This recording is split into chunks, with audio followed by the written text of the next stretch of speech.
Hello everyone, this is Rohit Krishna and today's topic is DNA replication from the chapter number 18, subtopic 6.2.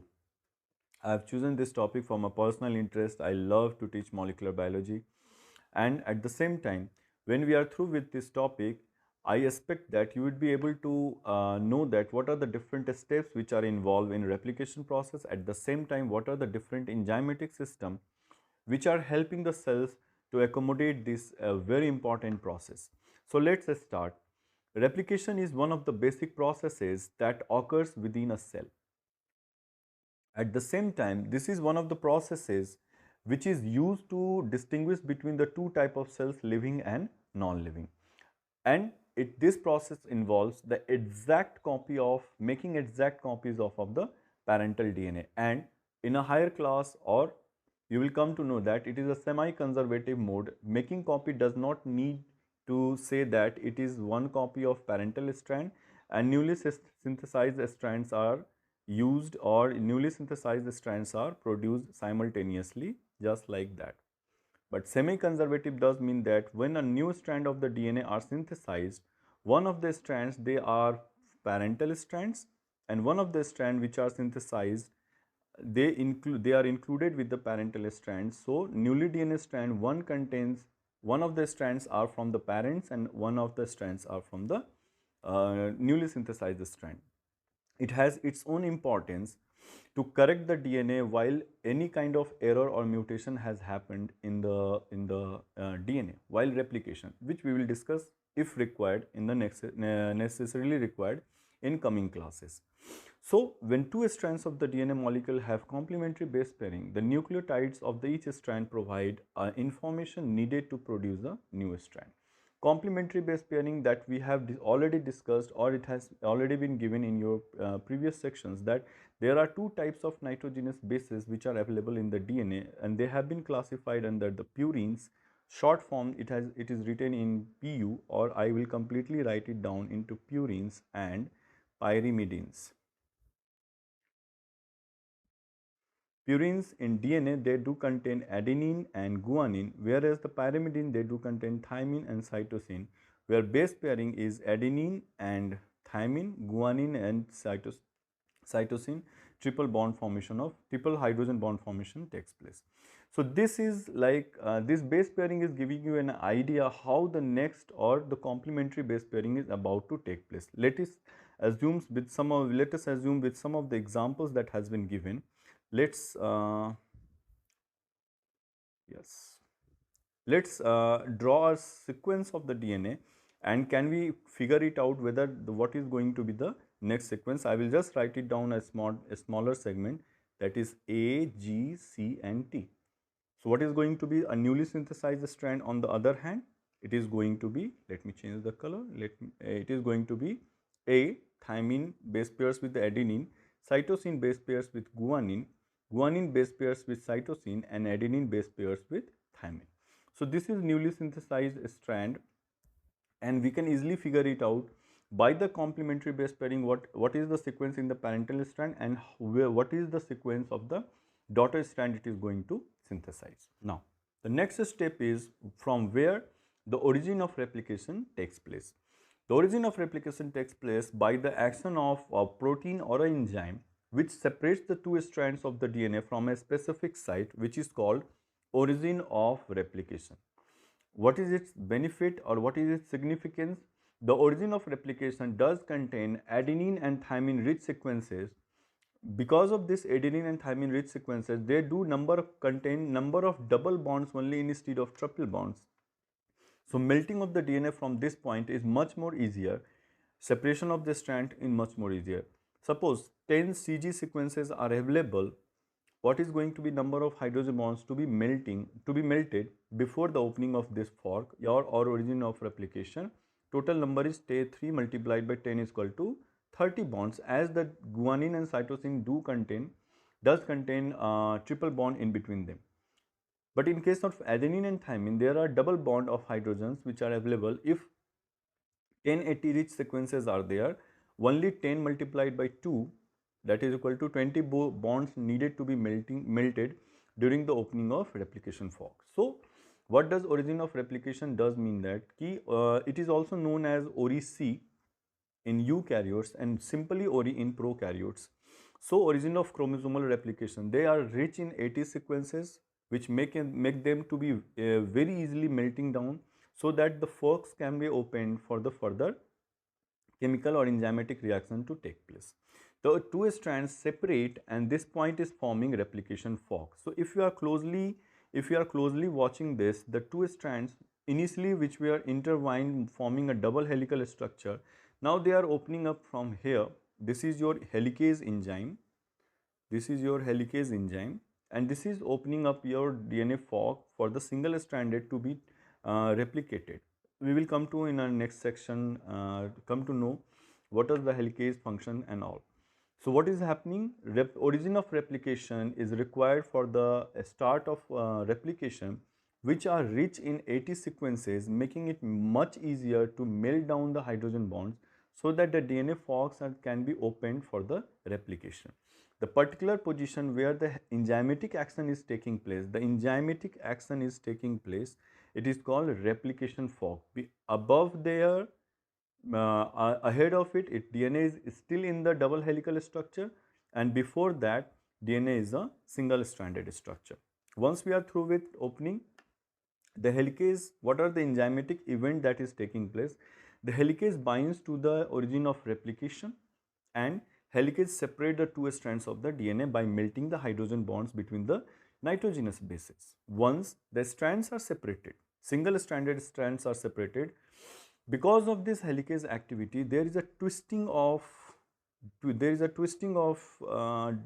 takes place ahead of helicase activity, which is called supercoiling.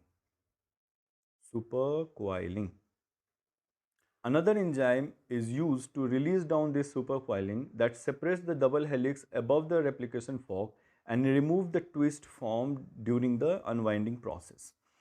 This is another, in a higher classes you will come to know that it is a negative supercoiling or a positive supercoiling depending upon right-handed coiling or a left-handed coiling. So another enzyme after the helicase removes this supercoiling and makes the helicase activity or opening of the DNA much easier ahead of enzyme. Then once the DNA strands have been separated, they are functioning as a template to be copied for the newly synthesizing strands.